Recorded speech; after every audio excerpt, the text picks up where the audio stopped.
ID, call forwarding, call waiting, and call blocking.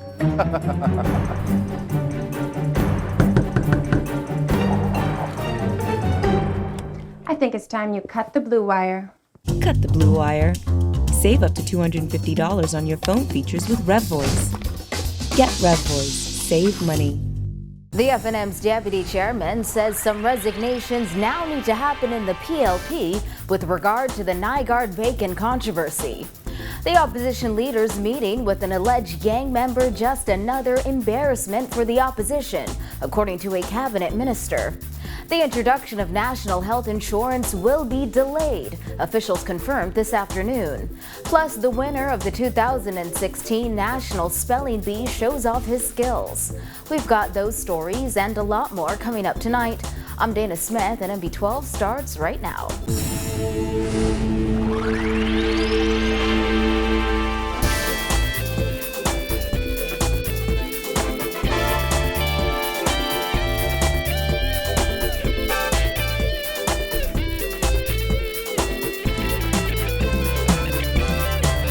Topping news tonight, a day after Free National Movement Chairman Michael Pintard announced his resignation with immediate effect, Brensil Rolle said he is willing to fill the vacant post. The current deputy chairman says the entire ordeal surrounding Peter Nygaard, Louis Bacon, two alleged gang members, the government, and now the FNM has gotten nasty, and that somehow blame has been shifted to the FNM.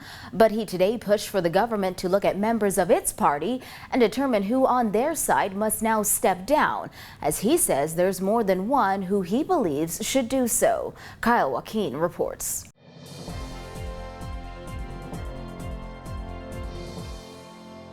Brensil Rolle was elected as one of the FNM's two deputy chairmen back in 2014 when the party held its one-day convention. But now that Michael Pintard has resigned as the party's chairman, Rolle said he thinks he's ready and he's willing to serve the party as chairman. Absolutely.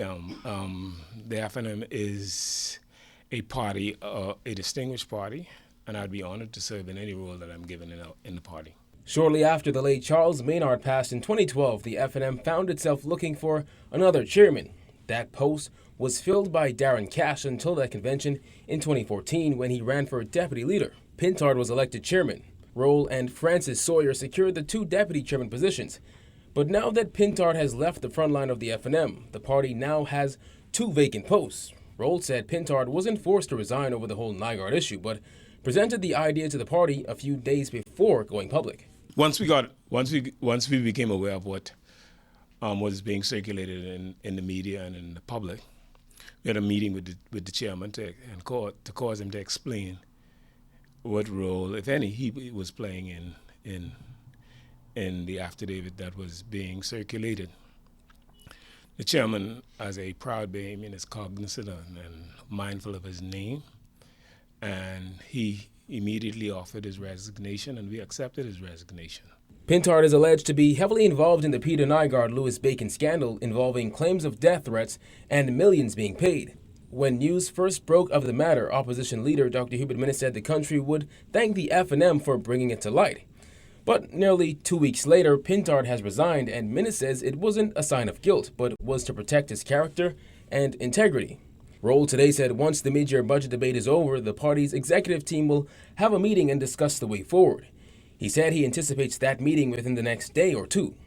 He added that what Pintard did by stepping down is what good leaders do. And that is what makes the FNM distinctively different from the PLP. We now challenge the PLP and call on the PLP to do the same thing we did. The name of a prominent PLP is mentioned in the affidavit. The PLP should follow our steps if they want to be equal, if they want to govern the Bahamas. Rolle considered the matter dangerous and that no member of the government should have their name entangled in it. However, he said the government has somehow managed to spin the attention to the FNM. It's gotten nasty to the effect that the PLP, if you read the affidavit, you'd get the impression that senior members of the PLP are involved, and it's disgusting what is being suggested to have been condoned by the PLP. It is disgusting. And so all of a sudden now, using their spin doctors, It's now an F&M problem. While he said he is interested in the chairmanship post, being a senator is not an aspiration. Rolle added that watching from the sidelines, he too has questions of how Marathon MP Jerome Fitzgerald got access to personal emails, which were read in Parliament. One had to wonder, how did Fitzgerald, for example, come in contact with those emails? How could he be in possession of personal emails?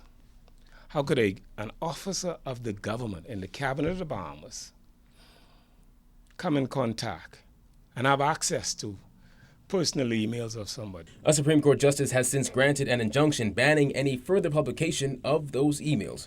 Reporting for NB12, I'm Kyle Joaquin. This entire Nygaard bacon scandal has turned out to be one of the worst embarrassments for the F&M since Hubert Minnis was elected leader, according to Tourism Minister Obi Wilchcombe. Taking note of the opposition leader's admittance that he did in fact meet with one of the alleged gang members, the cabinet minister told NB12 today it's time for Minnis to come clean. It's a big embarrassment for the F&M. It's perhaps one of the worst embarrassments the F&M has seen since his leadership. In fact, it sends a very bad picture about what the F&M engages in to bring the government down. Minnis told the Tribune newspaper he met with Livingston Togi Bullard 3 times, but claimed they never discussed Peter Nygaard, and he didn't know about the alleged murder plot until details were published by the media. And although Bullard told a U.S. investigator he lives in Baintown, Minnis said Bullard is his constituent, and Bullard contacted him to pass on a warning to Michael Pintard that he was about to be set up. The following 2 times they met, Minnis said Bullard had dropped off some catch to his home from recent fishing trips. But Wilchcombe today probed Minnis's story, questioning if Pintard had set up any of the meetings and if he knew these individuals were up to no good. When you met with these individuals, they told you something that you obviously only met with them because somebody had set it up. Was it your chairman who set it up? If he set up the meeting, did he tell you why he met with them? And did he inform you so you knew at all times you knew what happened? So if that's not the case, come and tell us. But tell us what you talked about and tell us, why didn't you tell the nation? Why didn't you tell the police? Why didn't you tell the authorities that these individuals were up to no good? Wilchcombe said Minnis behaved irresponsibly and sought to fool the country and embarrass the PLP when he brought the matter up in Parliament. But now, Wilchcombe said it seems that plan has backfired. This is not the best way to run a country. It is not the best way to be in public life. It's not the best way to ensure that the country moves forward, because obviously games were being played. Obviously lots of information was being traded back and forth, obviously to arrive at a particular objective.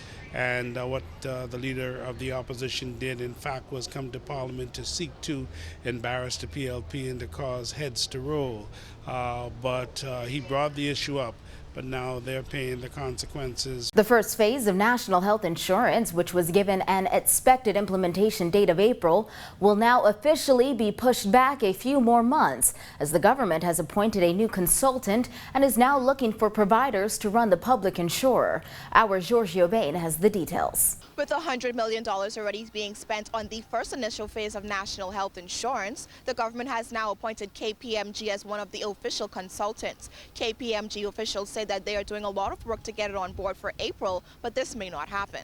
Global Chairman for KPMG, Dr. Mark Brensil, says it is not possible to have a sustainable universal health care system without a national health insurer. Given that the government has just issued a tender to generate a group to spearhead the national health insurer, officials said they'll need more time to get NHI up and running. It will take a bit more time for us to stand up the public health insurer, for us to choose the best organisations to work with, both locally and also worldwide. And we expect services to develop in a timescale which is commensurate to us standing up the public health insurer. Brensil says appointing a new program board will allow several different groups, including clergy members, health officials, and Chamber of Commerce members, to have an official say to speed up the decision-making for NHI, but could also slow down the process. To this end, we will make sure that the stakeholders that I mentioned, the trade unions, the Christian faiths, groups rather, the Chamber of Commerce and the medical and clinical professions will all have a formal seat on a new program board which will be chaired by the Permanent Secretary.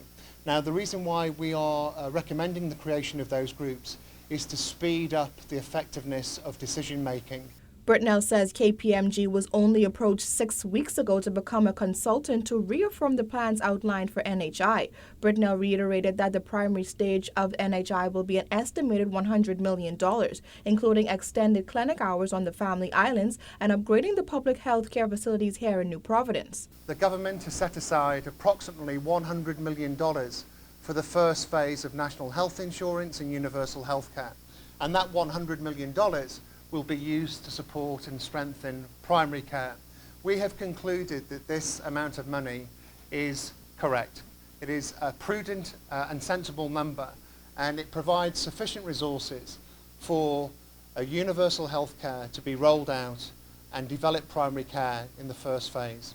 Brensil concluded that as soon as the selection is made as to who will run the public health insurer, the next step is continued information meetings on all islands. Reporting for NB12, I'm Georgie O'Bain. In other news tonight, 50 Haitian migrants were apprehended by the Royal Bahamas Defense Force after the wooden vessel they were traveling in landed on Half Moon Key. The Defense Force said in a statement last night the HMBS Cascarilla was on a routine patrol in the central Bahamas when they received a tip about a possible migrant landing on Half Moon Key, located just north of Cat Island.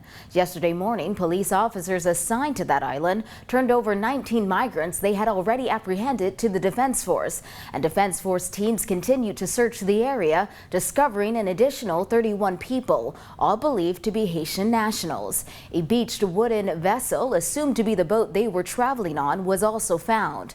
The 50 migrants, who included 32 men, 13 women, and 5 children, were brought to Coral Harbor Base last night, where they were turned over to the Immigration Department for further processing.